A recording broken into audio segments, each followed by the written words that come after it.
മലയാളത്തിന് നീർമാതളത്തിന്റെ സുഗന്ധം പരത്തിയ എഴുത്തുകാരിയുടെ ഓർമ്മകൾക്ക് ഇന്ന് 8 വയസ്സ്. ആ നഷ്ടനീലാംബരിയുടെ ഓർമ്മയിലാണ് മലയാള സാഹിത്യ ലോകം. എന്റെ സ്നേഹം ലഭിച്ചവരോട് എനിക്ക് തന്നെ അസൂയ തോന്നുന്നു. സ്നേഹിക്കപ്പെട്ട ആ ഹ്രസ്വകാലം സ്വർലോക സംതൃപ്തി അവർക്ക് കൊടുത്തിരിക്കണം. പരിപൂർണതയിൽ നിന്ന് അപൂർണതയിലേക്ക് വഴുതി വീണപ്പോൾ ആ വീഴ്ചയുടെ കാരണം അവർക്ക് മനസ്സിലായിരിക്കുകയില്ല. തീർച്ച, പക്ഷേ എന്നെ വെറുക്കാൻ അവർക്ക് കഴിയുകയില്ല.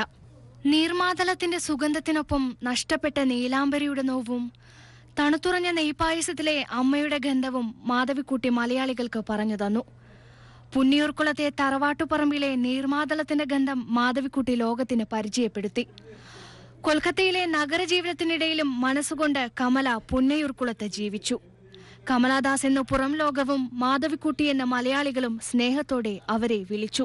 ഒരു പെണ്ണ് പറയാൻ പാടില്ലാത്തതൊക്കെ വിളിച്ചു പറയുന്നുവെന്ന് ആരോപിച്ച് കണ്ണുരുട്ടിയവർ പോലും ആ അക്ഷരങ്ങളെ മനസ്സിൽ പകർത്തിവെച്ചു എന്നതാണ് മാധവിക്കുട്ടി എന്ന കമല സുരയ്യയുടെ വിജയവും.